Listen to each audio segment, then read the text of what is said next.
He was your mentor? Yeah, and the best way for me to explain that is, when I was just starting to surf, maybe 13, 14 years old, Steve was 16, and he had a driver's license before me, and he had a Pinto that his dad had fixed up for him, and pretty much when you're a surfer and you're 16, you finally get your driver's license, it's kind of like the world is yours, and you're ready to go find new spots and surf, whatever contest is going on all up and down the coast. And Steve would do that. He'd pick me up with the Pinto, and my younger brother too, and he'd take us all up and down the coast and to every contest, and was always there to, never to criticize, or just always a supportive guy, and just pretty much the nicest guy you could ever imagine. Like, not a bad bone in his body at all. So you've known him a long time. Very long time. At least 25 years, probably. When did he get into kiteboarding?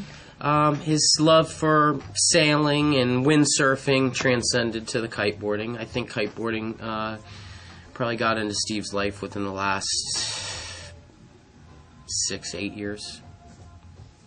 Something like that. He became more and more interested in it. And Steve was the type of person that was very good at whatever he picked up.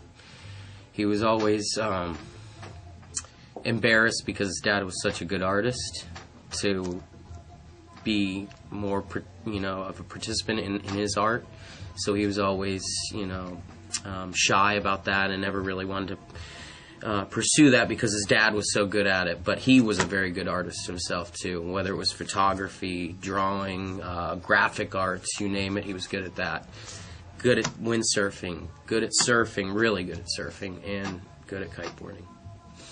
As far as surfing goes, and him being my mentor, there was a class of surfers, and I still kind of think it's like one of the best classes of surfers that's ever come out of Florida. One of the leaders of that class is Kelly Slater, and Steve was in that class. He surfed against Kelly Slater and all the guys up in Sebastian area, and kind of showed my brother and I, if he could do it, then I could do it. And do you also live in Stuart? Mm-hmm. Yeah. Now, is it, I know that they say never to go in the water around dusk and dawn. I didn't listen to that lesson last night. Did I was out there surfing. But it is a lesson that they teach you, and also another lesson that I try to teach everybody when I give a lot of private lessons, and I've also run surf camps before. And I compare it, or make a direct comparison to scuba diving or snorkeling. It's all about the buddy system. You never surf by yourself. And I don't know if that applies to kiteboarding. I'm not familiar with kiteboarding at all. But, it's still being out there in the ocean and by yourself is probably not a smart decision. But he probably had a love that he... Well, yeah, we all have this kind of... and maybe it's selfish, but it's this need that we have to say we surfed today, or yeah, we kited today, or like I was at the grocery store last night just picking up. So weird.